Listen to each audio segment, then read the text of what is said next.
talk about property management a little bit. Now, you're not going to see a lot of questions on property management on the test, but you should know the basics of it, and then you'll be okay as far as the testing purposes are concerned. Property managers can be employees of the owner or agents for several owners. Now, if you're an employee of the owner and you're doing property management, and then you'll be okay as far as the testing purposes are concerned. Property managers can be employees of the owner or agents for several owners. Now, if you're an employee of the owner and you're doing property management, typically your state law does not require that you have a real estate license. But if you manage property for several owners, and we manage property in my office, you have to have a real estate license to do that. As the slide says, a real estate license is required to manage property for an owner unless you're the employee of that owner. Now, property managers, and the key to being a good property manager is having a good property management agreement. And what the property management agreement is going to do, it's going to outline the goals of the landlord or the property owner and the goals that he's trying to accomplish. And that's what you do as a property manager. A lot of times people will say, well, what's a property manager supposed to do? He's supposed to get the maximum amount of rent for the property. That's not necessarily true. Sometimes your property owners only want to rent to people they know they're going to get paid from every month. They only want to, they'll talk about, in the commercial field, they will talk about, we're only going to rent to somebody that has national credit. In other words, they want to rent to General Electric, Sears, Macy's, large names that you would recognize because they know they're going to get paid every month. So that property management agreement is going to outline the goals of the owner, and then you as a property manager are going to work to accomplish those goals. The property management agreement normally makes the agent a general agent of the owner. And you remember from our agency portion there, what's a general agent? A general agent is someone that can bind their principal.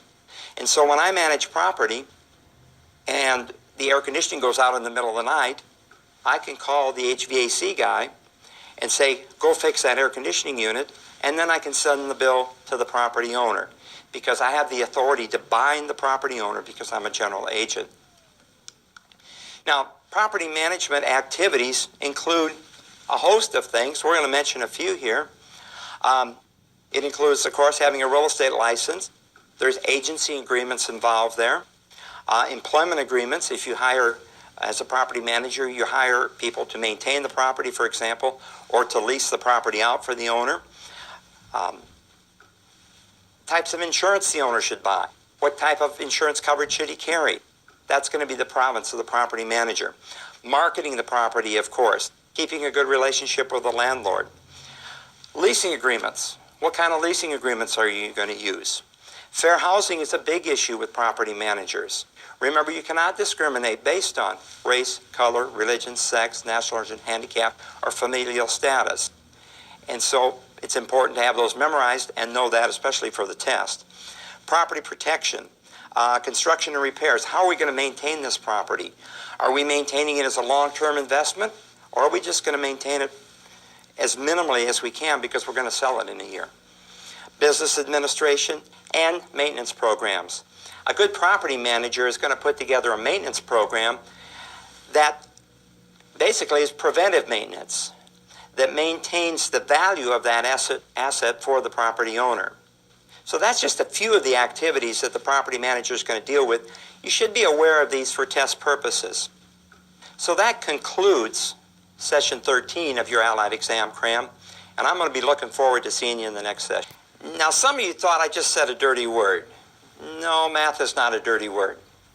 We're going to have some fun with math today, and I'm going to give you some good, solid hints that you can use on the test. Now, you're not going to see a lot of math questions on your state examination test, but you are going to see a few, and you should be able to do those. Those are just bonus points for you, because once you know the method, you just get some extra scores almost for free there. So let's talk about math a little bit and what you need to know there.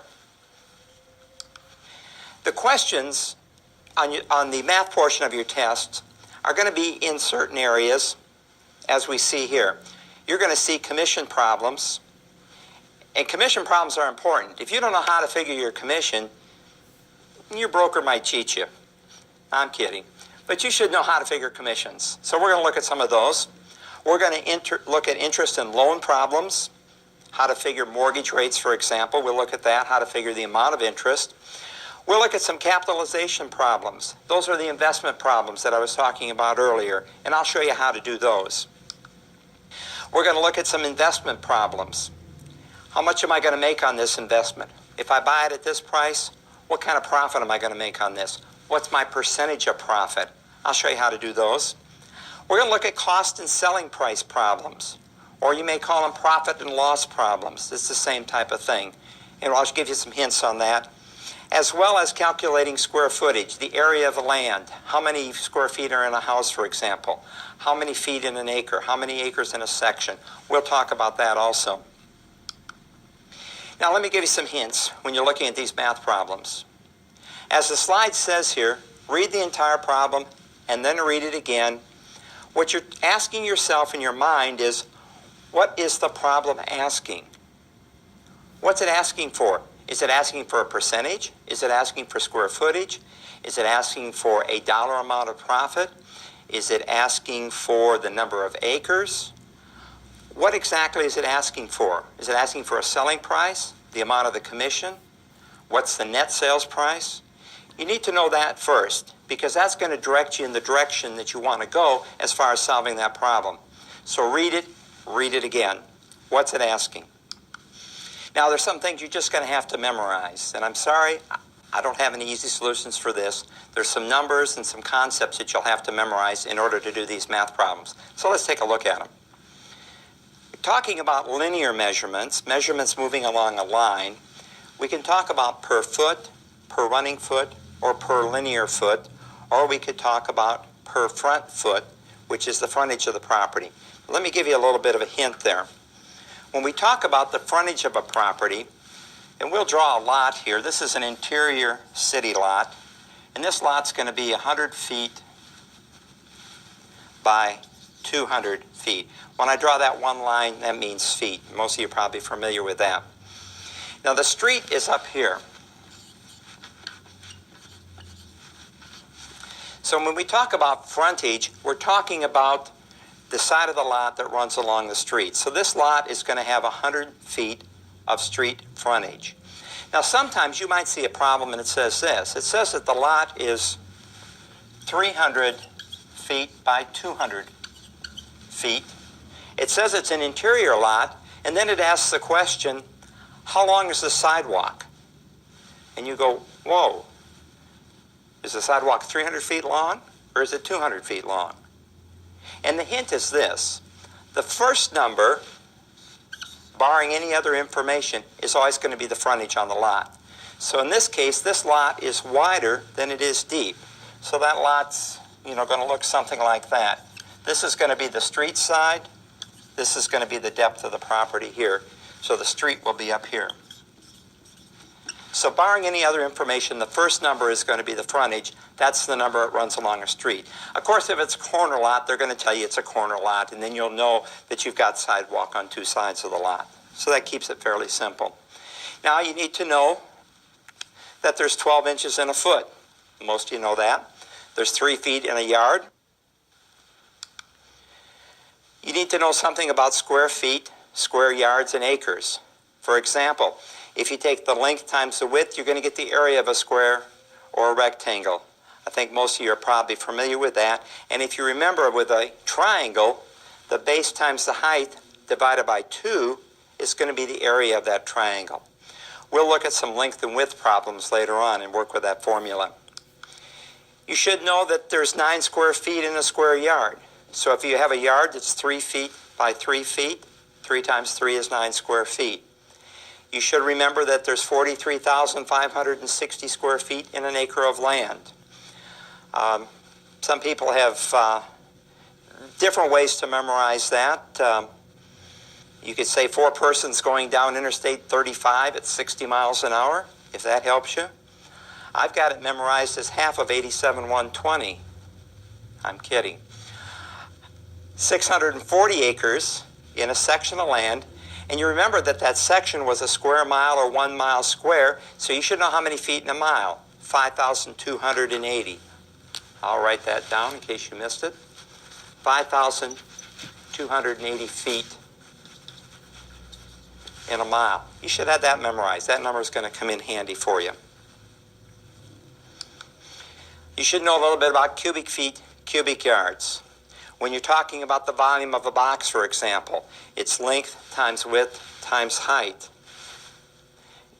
If you talk about the area of a triangular prism, we'll translate that into a gable roof, that's going to be the base times the height times the width divided by the tube. It's kind of like a triangle, only it adds an extra depth to it. Don't worry about that too much. You're not going to see any problems that really involve that. You should know there's 27 cubic feet in a cubic yard. So you've got a cubic yard that's 3 feet by 3 feet by 3 feet. 3 times 3 times 3 is 27 cubic feet. You should be able to work with fractions and decimals. Now, if you remember the principles of fractions, is if you take the top number, the numerator, divided by the bottom number, the denominator, 1 divided by 4 on your calculator is going to give you 0.25. If we're going to make that into a percentage, we're going to move the decimal point 2 places to the right. So what we can do there